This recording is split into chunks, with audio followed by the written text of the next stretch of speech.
Hello everyone, it's me, Aquaria, the winner of RuPaul's Drag Race Season 10, but today I am a survivor. I am a survivor of 2020. I don't even want to mention the name anymore, so let's just I know this year has been very stressful for literally everyone in the world, whether it was one thing or the other, but today's topic is something that I would like to draw a lot of awareness to, and that topic is myself. So to cut to the chase, I know drag queens, performers, entertainers, everyone under the sun has gone through a little rough and tumble this year, but one thing that has been keeping me a little bit sane, a little bit creative and moving and grooving has been getting dressed up and doing my job, whether it's in my living room, whether it's, in the Nordstrom parking lot, wherever it may be. I'm really grateful that I've been able to stay motivated this year, and I kind of wanted to just do a little glam or slam. We can call it that, I guess, maybe. Today, I'm gonna be running through the majority of my lady looks from 2020, and I'm going to, say a couple words and give them a glam or a slam and move on, because it's the new year, so Happy New Year, everyone. The first look up we have is my look from New Year's last year. I did a little tuxedo, little leotard situation by Garrison. The hair was all snatched, the face was rhinestoned and beat literally to the high heavens. New Year's Eve is such a stressful day for me, and I had a couple fun things to do this day, but I knew that I wanted to look absolutely right and, be in an outfit that I could almost have no way of messing up. And this one was absolutely stunning.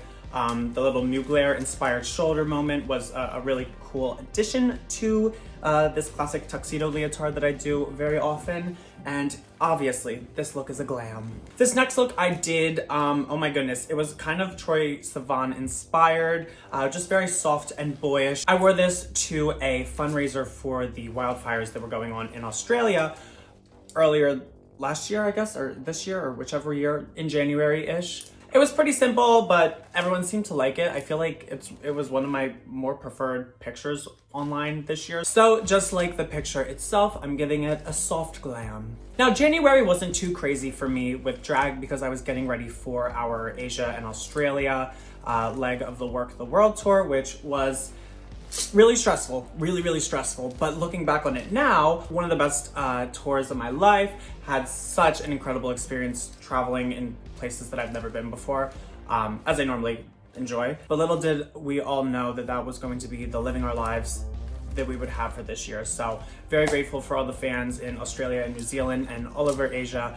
Thank you so much for being so welcoming, and let's get into these looks. So for this leg of the Werq The World tour, I wanted to have tons of new looks for the show, tons of new looks for the meet and greet, and unfortunately I think we only had maybe 2 or 3 50-pound suitcases allowed because of all the different cities we were traveling to, which was difficult, but somehow I managed to do it, which is also kind of crazy. So running through these looks really quick, I had 2 opening number looks made for this leg of the tour. I have one from my friend Kiss, who did a ice blue, drippy, droopy, squiggly wiggly kind of look. She also did my mermaid look from RuPaul's Drag Race, if you're familiar, and a couple other things for me in the past. I knew I wanted to be just weird and drippy and just look really sexy with my body, and Kiss is great at that, so that look was obviously, of course, glam. Then my friend Vikala made me a second opening number look that is just very crazy. I really want to wear it more in the future, but I didn't realize that the future would be,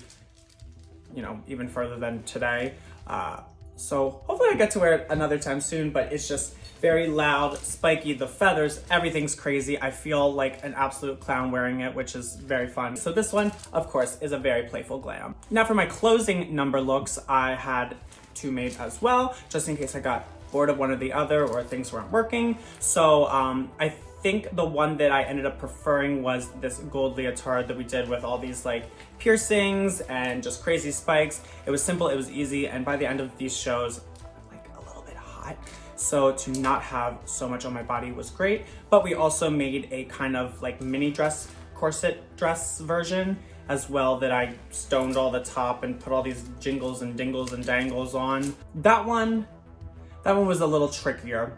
I think visually it's kind of glam, but as far as wearing it in the show and doing all the quick changes, there was a lot of corseting that wasn't able to happen most of the time. So I'm gonna give the corset dress a mini slam, but the leotard was glam. So our first show was in Perth, Australia, and I wore this piss yellow hair. I have my little Patrick Church hand-painted overall vibes with the straps, but it was simple, it was cute. I brought so many different things to wear on this tour for the meet and greets, just because I enjoy dressing up in different stuff all the time, and I wanted to kind of explore some different styles and stuff. So this was, I guess, a safer one, but I kind of obviously drew inspiration from the two ladies on the shirt and kind of became the glamified version of that. So definitely not one of my crazier looks of the year, but it's a glam.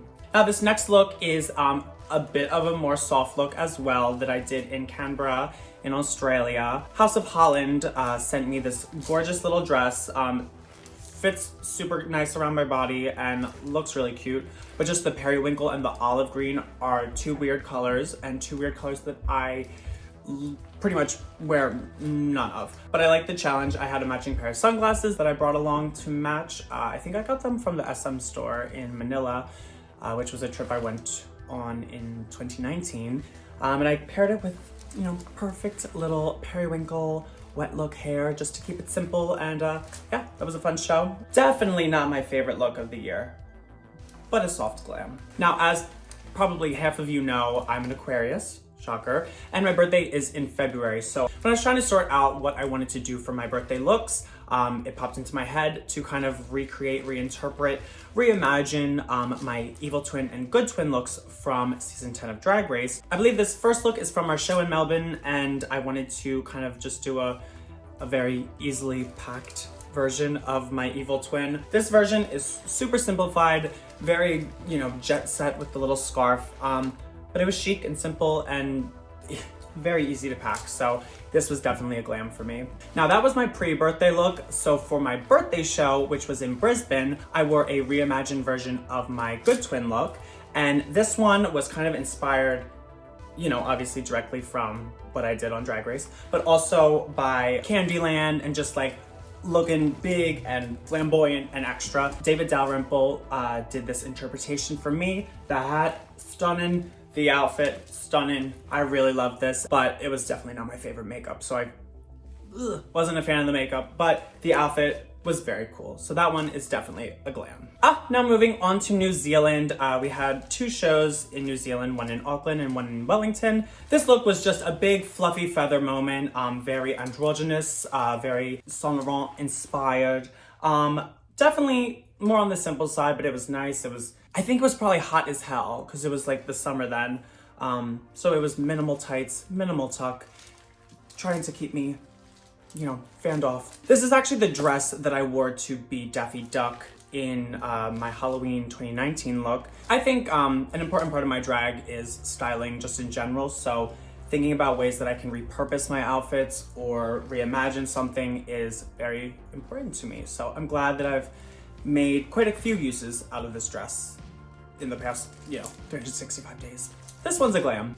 Now this super chic look I did in Wellington, New Zealand. I really love this. It's very me. I feel like, you know, matte and black is boring, but I just really enjoy it. I wear it all the time out of drag, all the time in drag, and I think it just like suits me very well because I like to let this do a lot of the talking and just being simple and graphic on the bottom. So this one is super fierce. I think I used one of our tour shirts, you know, with like the Werq The World logo and stuff to make this head wrap thing. My friend Gio lent me this wide brim hat he'd been wearing on tour. I'd been eyeing it since the first couple cities that we did, and he was super kind enough to let me borrow it. And I think these earrings were actually a gift from a fan, and I think it was a gift that I received on this tour. So I saw them, they were very pretty, and pop them on. This one's a glam. Now moving on to our Asian dates. When we were in Taipei, I had such a wonderful time. I know all the rest of the girls had an incredible time.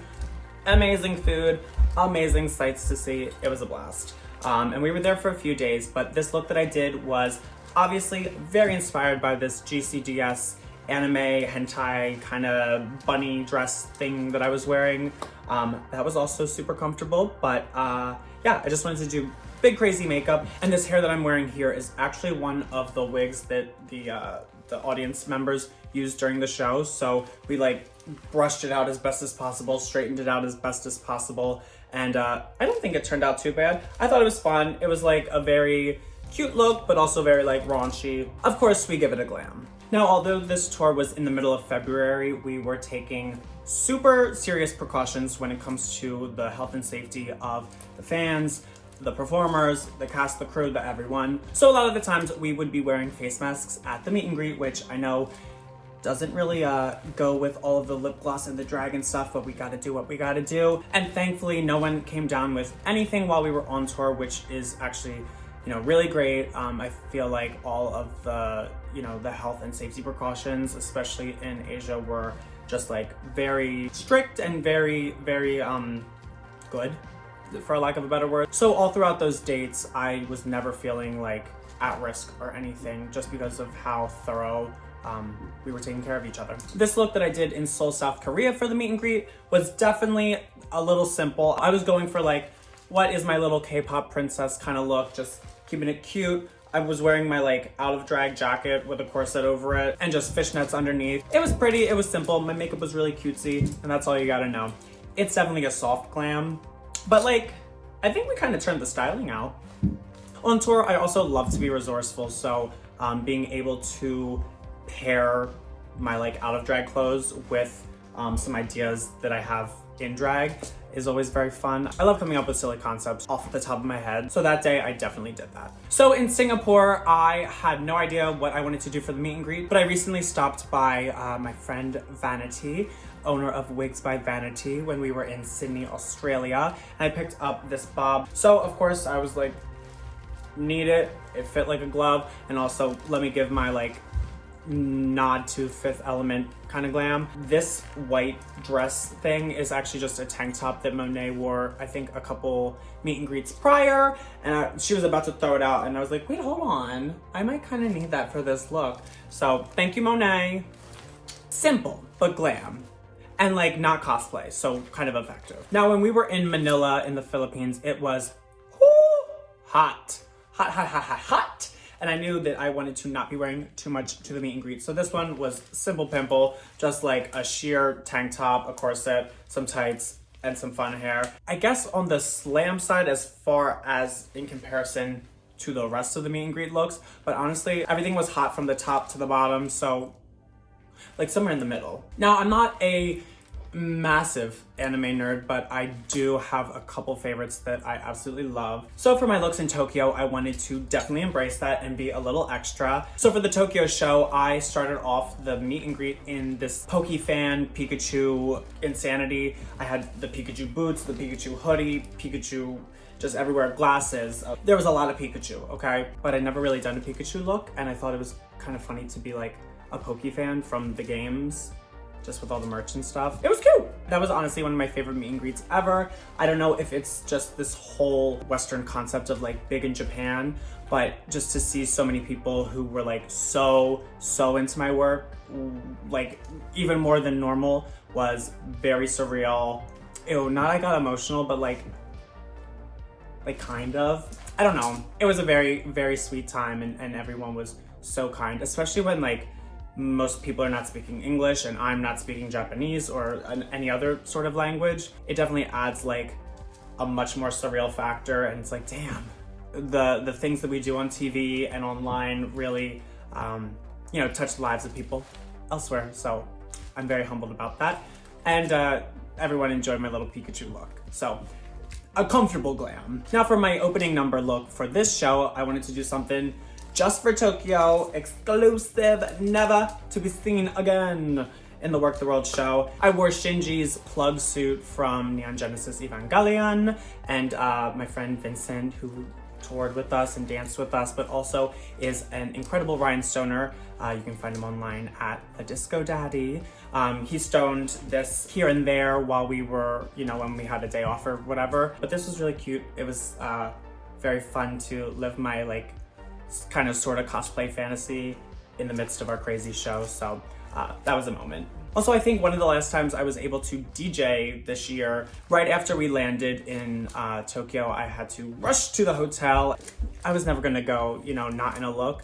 So I threw on this Jigglypuff shirt that I got from one of the cities before.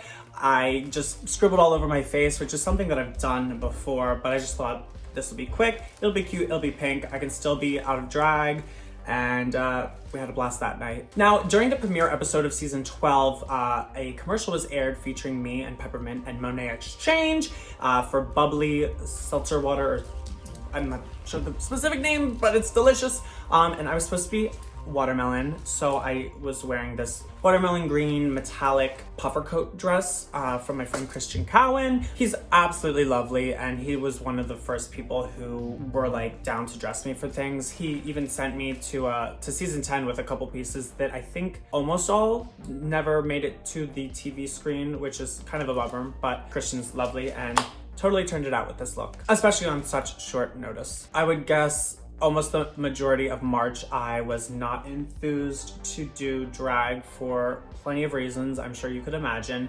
But the first time I think I really got into drag was when I did a little digital Instagram live DJ party thing. In honor of Lady Gaga's birthday, I had made this really major DJ set for my friend Ty Sunderland's boat party from the summer prior.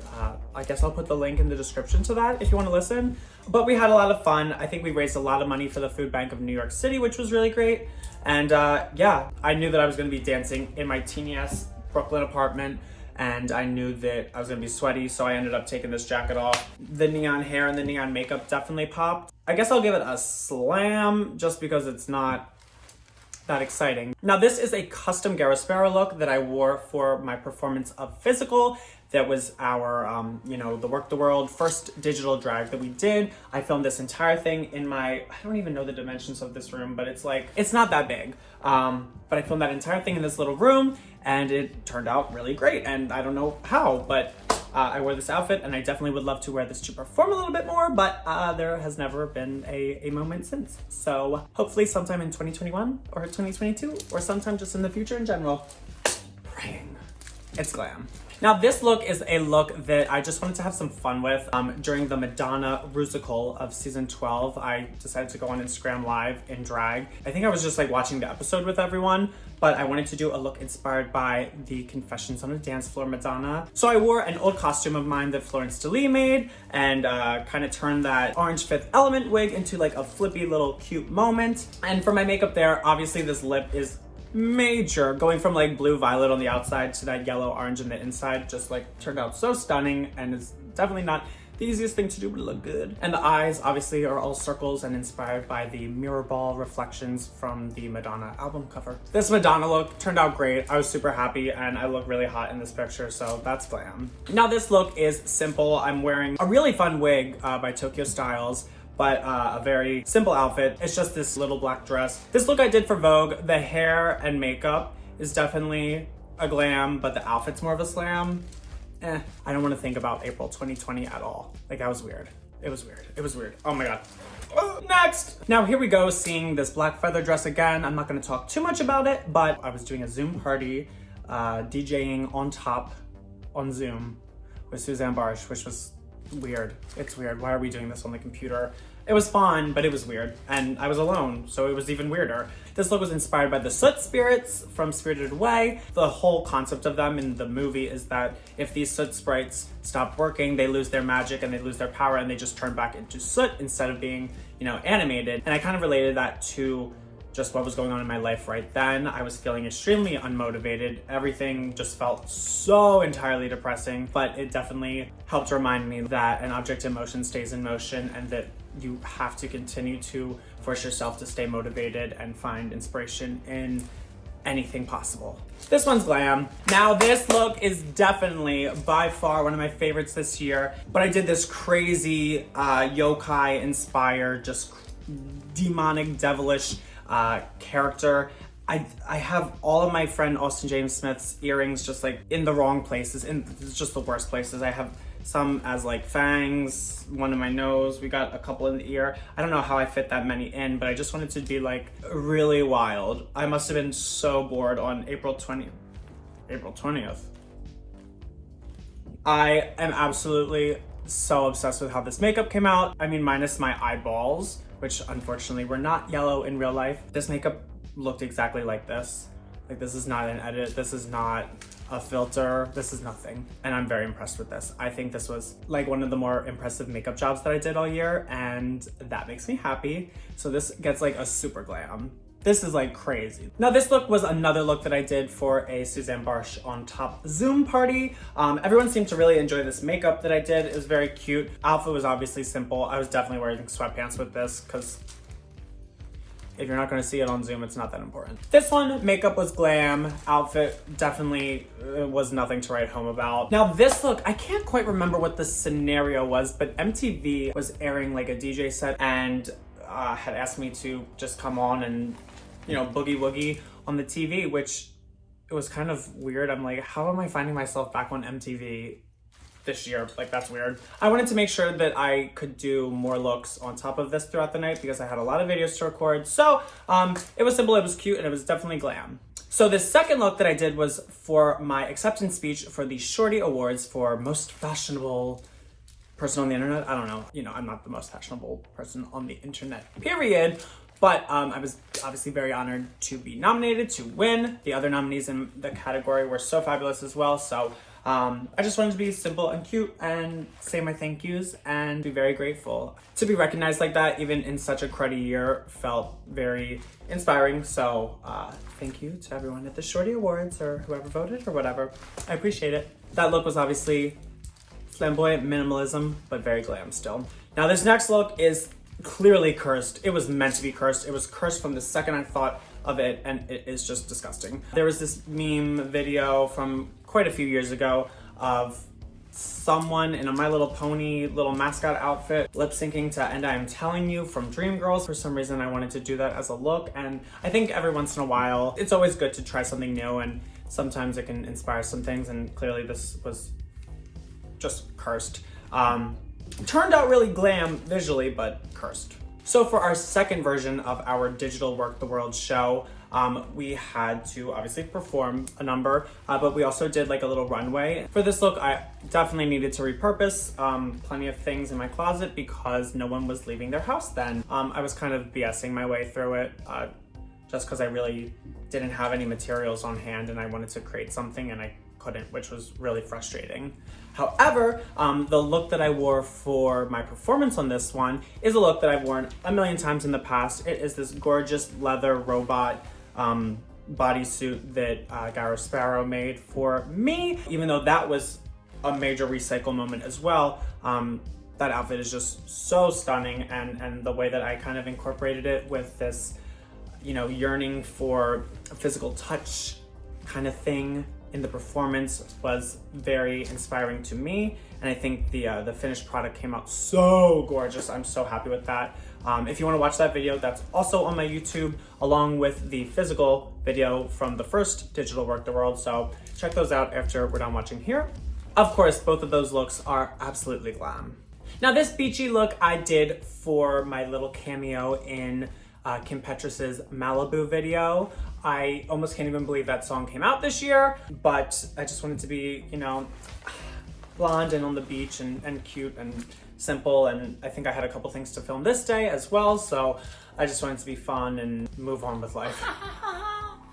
Oh, beach. I feel like there's so many different versions of me, so I feel like when I do these like cuter, girlier looks, it's always different, and I like to see it, so still glam. Now this cutie patootie look I did for this post that I was doing for Anastasia Beverly Hills, and Norvina wanted me to do a look inspired by her volume 3, I believe, palette. So I was just giving, you know, flower, power of love, delight, kind of groove is in the heart with the little flippy little hair, and it was cute. Now the second look that I did for Anastasia Beverly Hills, I filmed on the same night.